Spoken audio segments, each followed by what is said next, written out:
Do you know who I am? I don't give a damn. But I know what men like you want, and it's not respect. Do you know who I am? The room went quiet the way rooms go quiet when something dangerous has just been said out loud. She looked at him, set her phone down, picked up her drink. I don't give a damn, she said.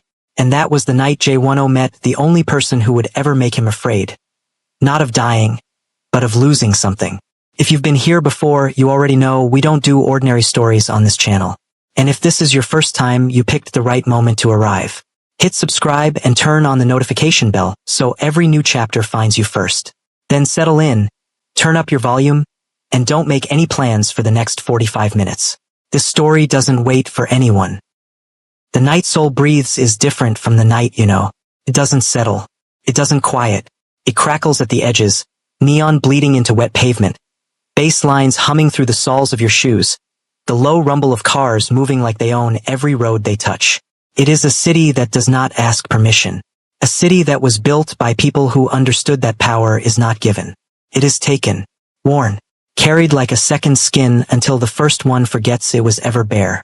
Silhouette Club sat 42 floors above street level, tucked into the upper deck of a tower that cost more than some countries earned in a year. It was the kind of place with no visible sign on the door and no need for one. If you had to ask how to find it, you didn't belong inside it. The walls were smoked glass and brushed obsidian. The lighting was the color of whiskey held against a flame. Amber at the edges, dark gold in the middle, and black everywhere else. The music was low, not timid, just controlled. Like everything in that room, it existed at precisely the volume someone had decided was appropriate. Not a note louder, not a note softer. At 11:30, the elevator doors at the far end of the lounge opened without a sound. The room didn't turn. It shifted, the way water shifts when something heavy moves through it. Not loudly, not dramatically, but inevitably. Heads dipped toward conversation partners with a little more focus. Shoulders rolled back.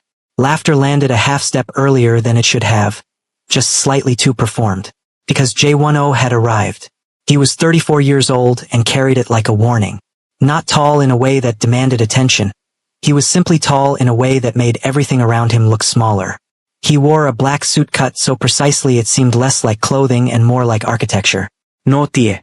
Collar open by exactly one button, and that single detail, that one concession to something less than formal, somehow made him look more dangerous than if he'd been fully buttoned up to the throat. His hands were in his jacket pockets.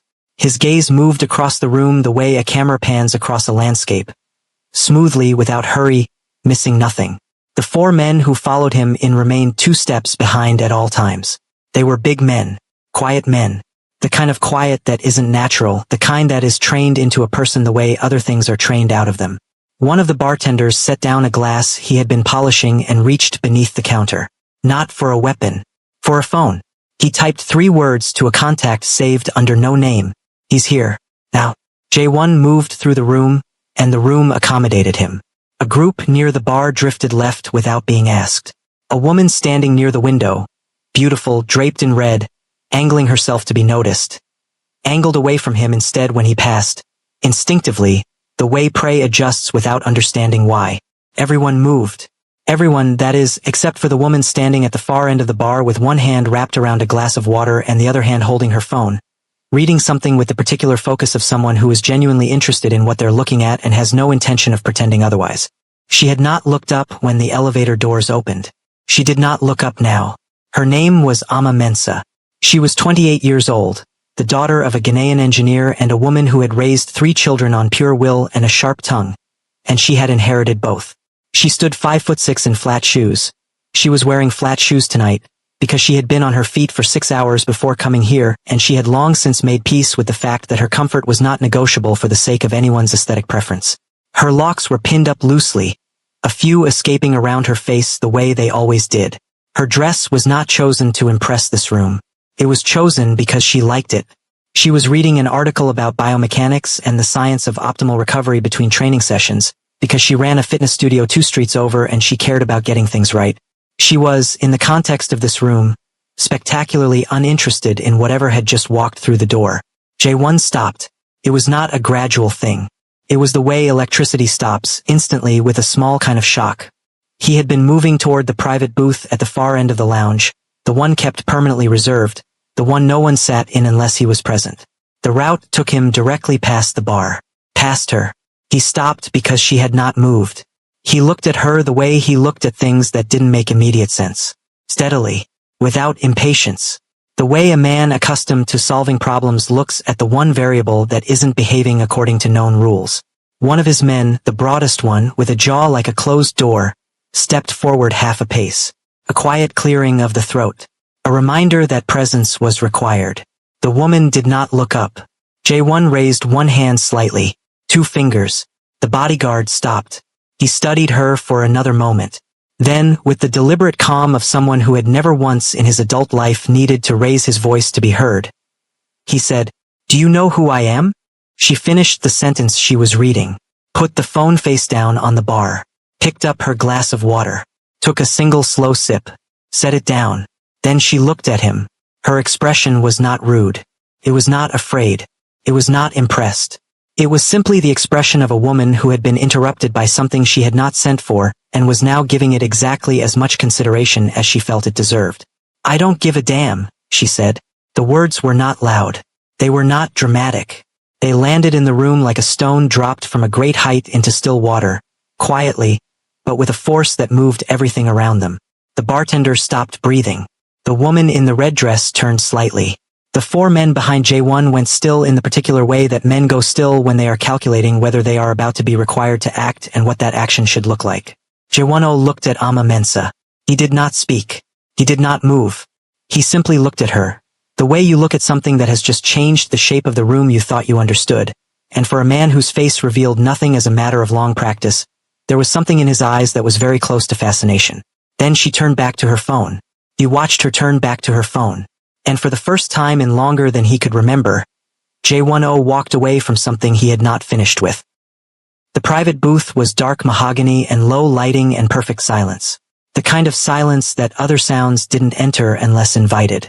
Minacio, his second in command, slid into the seat across from him 4 minutes later, holding a tablet and the expression of a man who was deciding how to say something.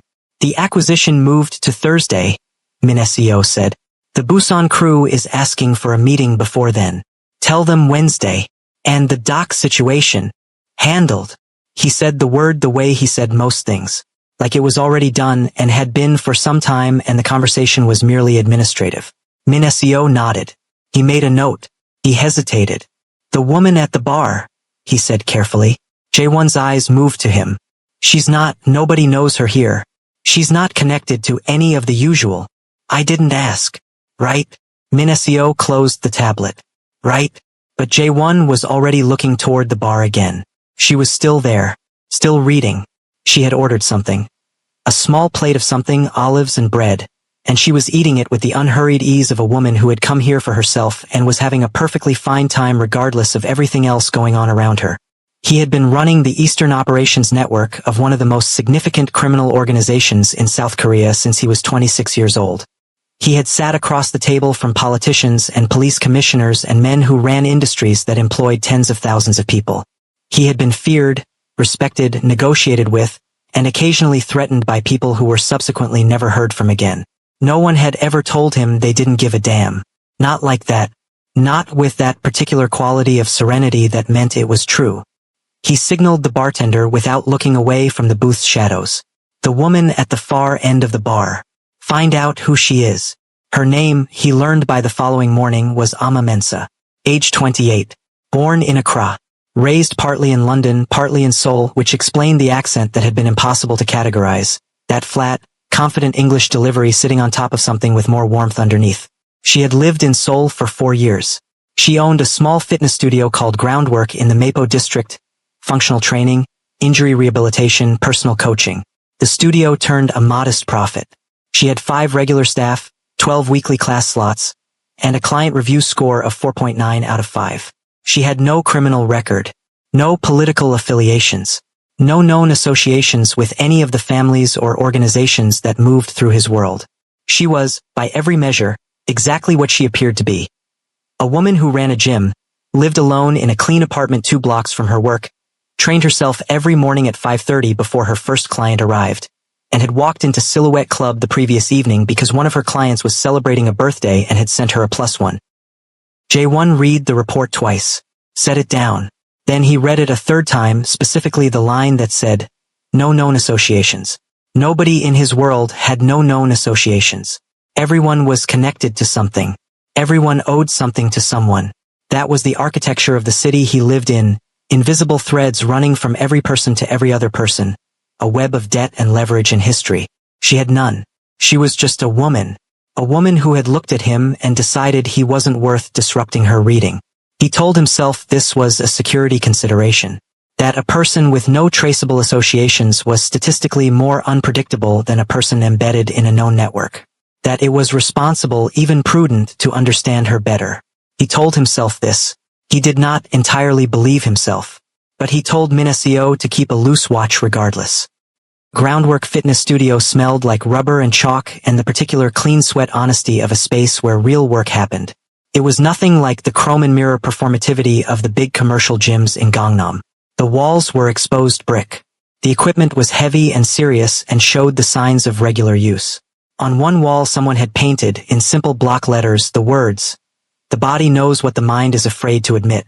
It was a Wednesday morning, 9:42, when the door opened. Amma was in the middle of demonstrating a single-leg deadlift to a client, a woman in her 40s recovering from a hip replacement, and did not immediately look up. "I'll be with you in 2 minutes, she said, watching her client's hip alignment, reaching out to adjust the angle of her pelvis with 2 careful fingers. "Good. Hold that. Feel the tension there. Not there. Yes, exactly." The client straightened up, beaming with the small private victory of someone whose body has just done what they asked it to. Amma turned. J10 was standing just inside her door in a charcoal coat, looking at the space around him with the same steady, assessing gaze he applied to everything. To his credit, he didn't look out of place. He looked like a man who could make himself at home in any room he chose to enter, which was perhaps more unsettling than if he'd looked uncomfortable. "You," Amma said. "Yes. I don't remember giving you my address." "You didn't." A silence. Her client was looking between them with undisguised curiosity. Amma turned to her. "Go get some water. Take 5 minutes. Your hip flexors need the break anyway." The client nodded, gratefully, and with the awareness that she was being moved out of something she wasn't meant to witness, and disappeared toward the back. Amma set down the resistance band she'd been holding and folded her arms.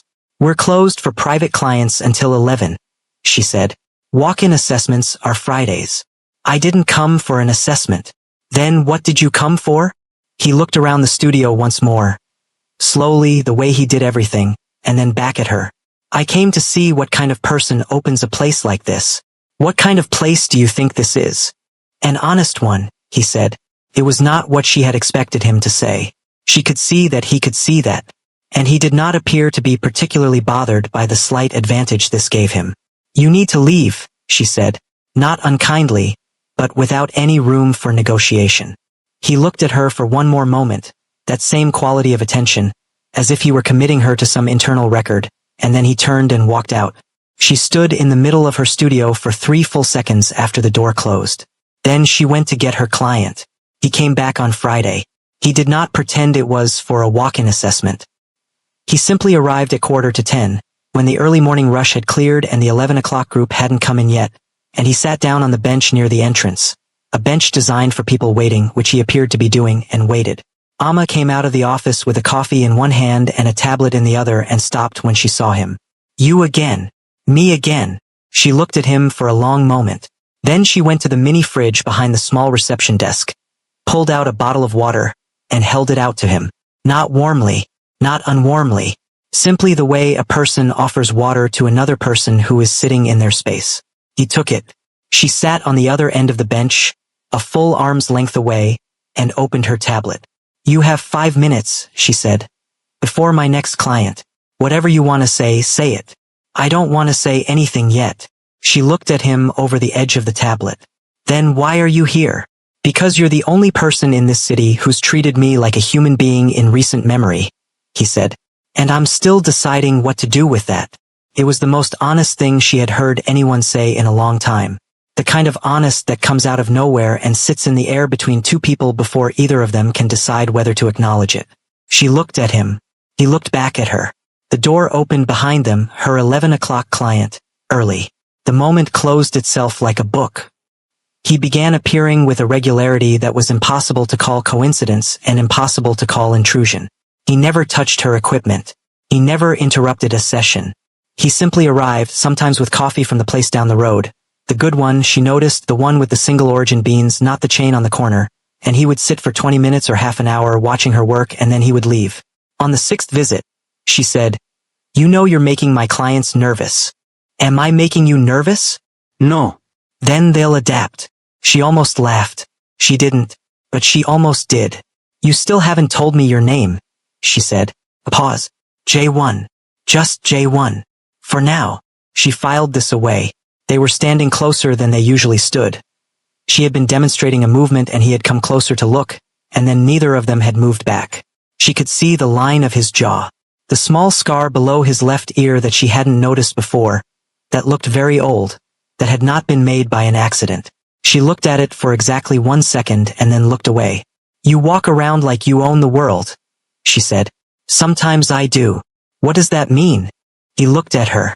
The light in the studio was different from the light at Silhouette.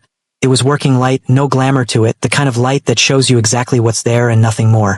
In this light, he looked less like an abstraction of power and more like a person. A person carrying something heavy that he had been carrying so long he no longer noticed the weight. "It means," he said carefully, "that there are parts of the world that move when I tell them to move. And does that make you happy?" He said nothing. "That's what I thought," she said, and went back to work. The Shin organization had been watching J10 for 11 months. They were not from Seoul.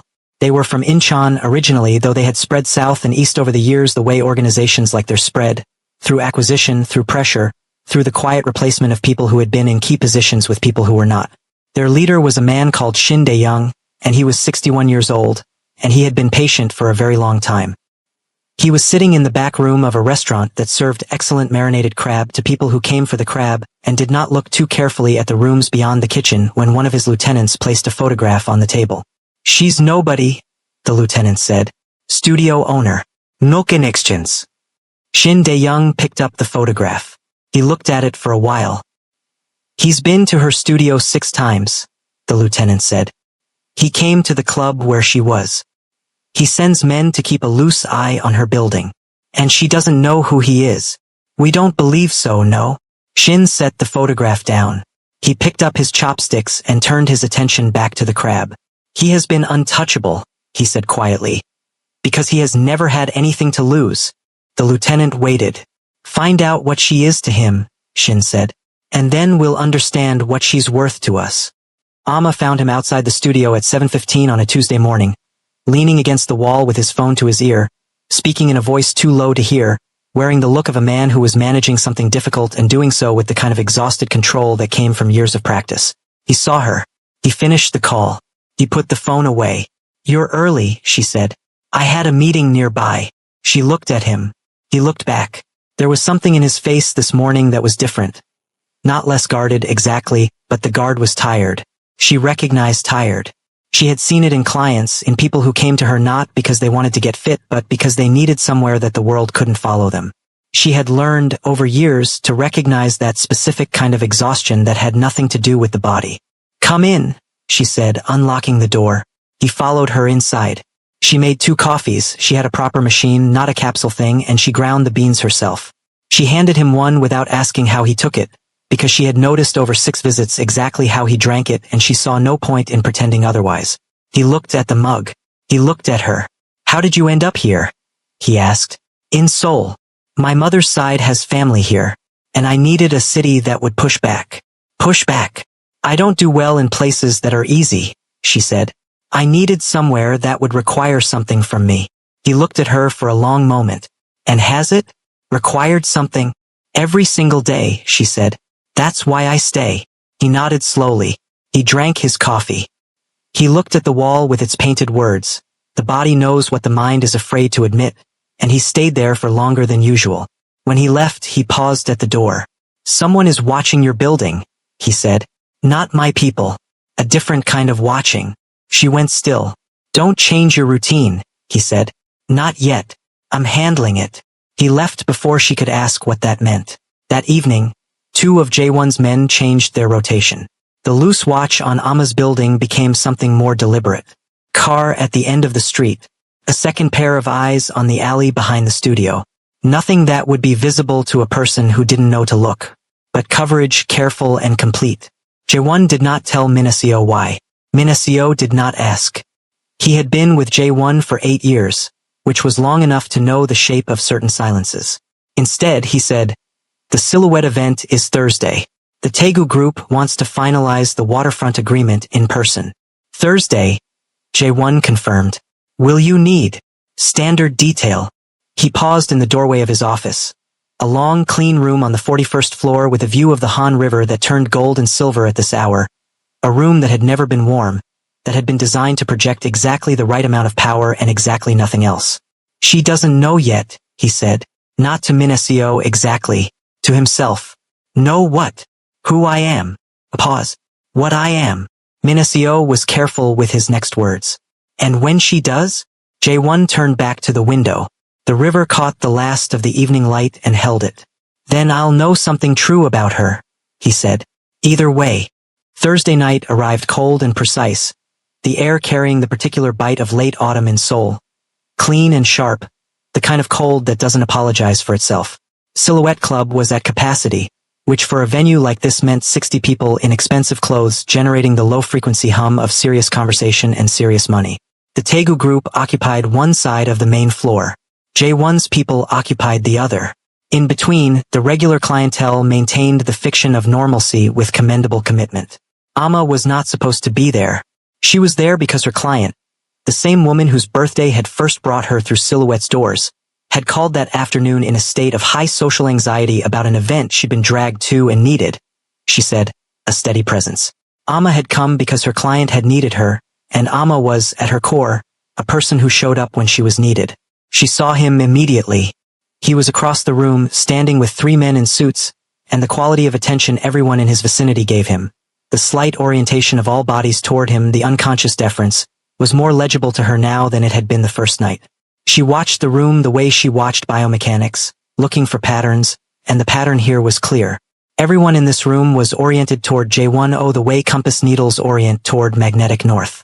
She stayed where she was. She kept her client calm. She drank water. She did not cross the room. He saw her at 11:22. His eyes found her the way eyes find something they have been looking for without admitting it. He didn't move immediately. He finished his conversation.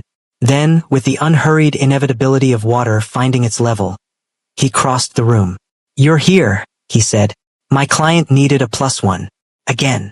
She nodded toward the woman across the room, who was laughing too brightly at something a man was saying.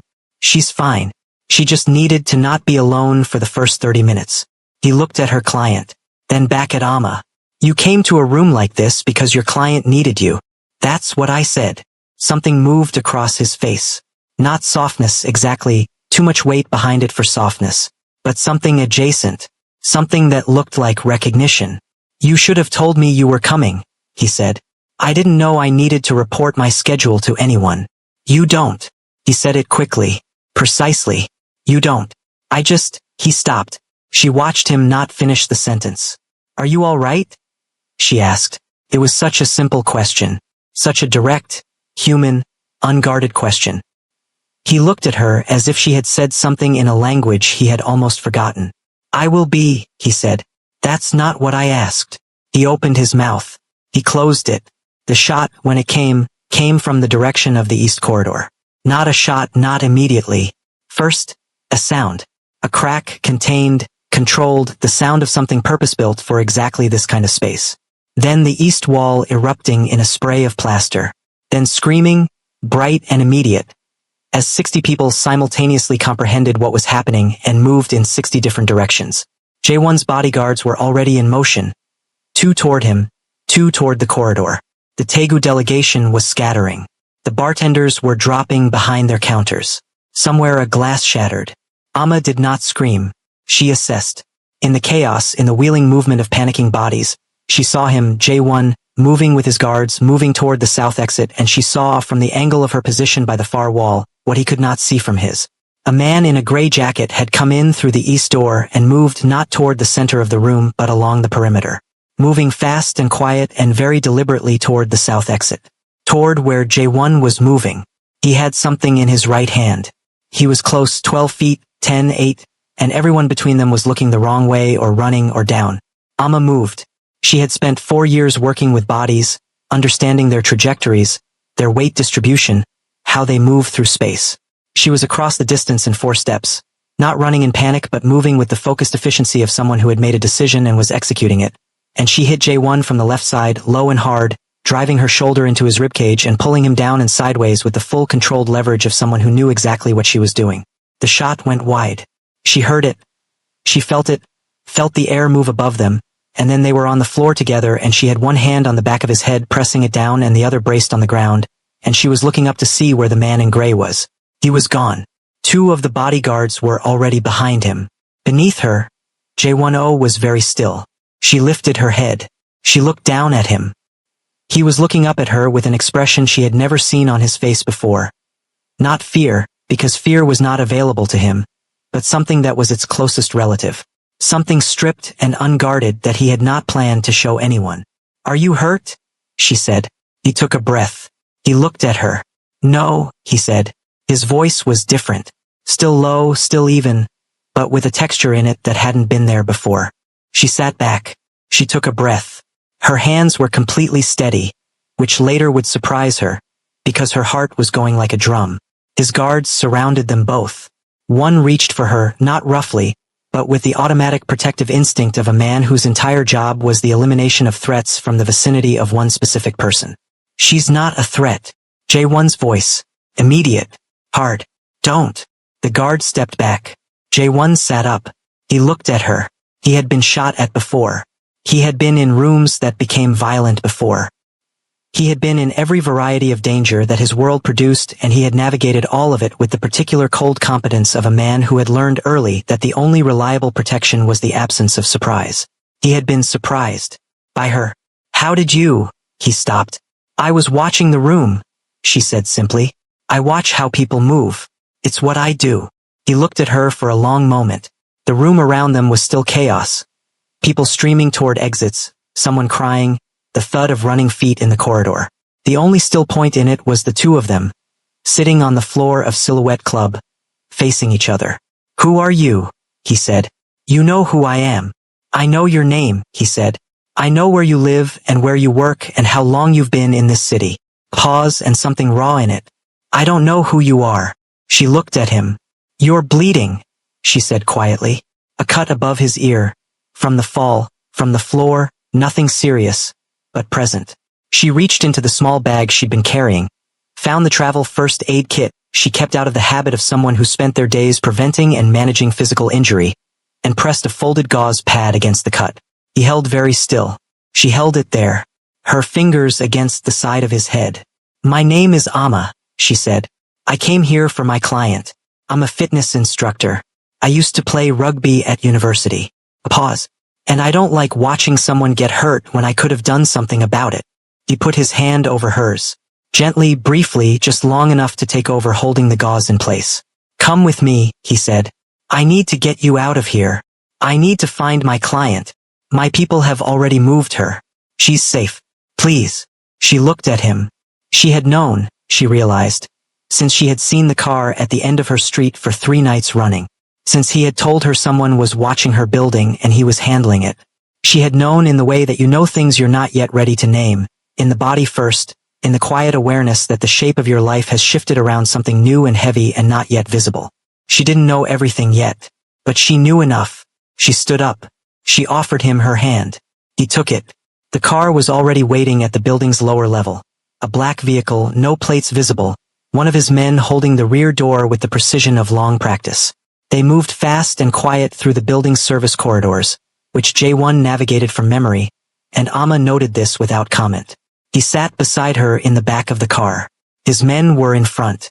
The city scrolled past the tinted windows in blurs of light. She said, "What are you?" A long silence. "You know," he said. "Tell me." Another silence. This one had a different quality, not evasive. Gathering itself. I run the Eastern operations of the O organization, he said. Have done for 8 years. Before that, I was being trained for it. I have been in this world my entire adult life. She absorbed this. And the people who shot at you tonight? A rival group. They've been positioning for months. I knew they would move eventually. A pause. I didn't know they'd move tonight. She looked out the window. The Han River appeared briefly between buildings, dark and glittering. The people watching my building, she said. My people. Watching for theirs. You should have told me. Yes. The single syllable carrying everything it needed to carry. Not an excuse. Not a justification. Just the acknowledgement of a fact. I need to think, she said. I know. I need to. She stopped. She started again. I have a studio. I have clients. I have a life that has nothing to do with. She gestured between them, at the car, at the city passing in the dark, at the entirety of what the last hour had been. I know, he said again. She looked at him. He was looking forward, his profile clean and still in the low light. The cut above his ear had stopped bleeding. She had done that. You knew they were targeting you, she said. You knew there was a threat, and you still came to my studio. Still. I should have stayed away, he said quietly. I knew that. I stayed anyway. She said nothing. I have not. He stopped. Tried again. Spoke in a low voice very carefully, like a man picking his way across uncertain ground. I have not wanted to stay anywhere in a very long time, and I didn't know how to stop. The car was slowing. They were in a neighborhood she didn't recognize. Clean streets, high walls, the perimeter of somewhere private and secured. She looked at him. He looked at her. You're in danger now, he said. Because of me. Because they've seen you with me and because of what you did tonight. They will want to know what you are to me. And what am I to you? He held her gaze. The only person in this city who told me they didn't give a damn, he said. And then turned around and saved my life. She stared at him. She opened her mouth. Outside the car. The street was suddenly very bright. Too bright and too fast. The driver said something sharp. One of the forward guards reached for something. 3 black vehicles had appeared at the end of the road. Then 3 more, blocking every exit. Jae-won's body shifted, not panic, never panic with him, but the immediate and total readiness of a man who has spent his life knowing this is what the world does. Comes back for you. It always comes back. He looked at Amma. She looked back at him, completely calm, with that specific quality of steadiness she carried like a second skeleton. Not the absence of fear but the decision, made long ago and never revisited, that fear would not be the thing that made her choices. So, she said. So, he said, and around them the night closed in. Here is what Amma Mensa knew as those vehicles closed around them. She knew his name. She knew what he was. She knew that the life she had built, the studio, the clients, the 5:30 mornings, the clean and honest work of helping people inhabit their bodies better, existed in a world that had no overlap with his. She knew all of this. Here is what she didn't know. That the Shin organization had been building toward this moment for 11 months. That her face had been in a photograph on a restaurant table 3 weeks ago. That the word already being used in certain rooms to describe her was not nobody. It was leverage. She didn't know that yet. But the night was about to teach her. Part 2 coming soon. And trust me, she's a fast learner. If you made it this far, first of all, thank you. It means everything that you gave this story your time. If you enjoyed it, please hit the like button. It genuinely helps this channel reach more people who love stories like this one. Subscribe and turn on the notification bell so you never miss a new episode. And leave a comment below. I want to know what you thought, what you felt, and what you think is coming next for Amma and Jae-won. Your comments are what keep these stories alive. See you in part 2.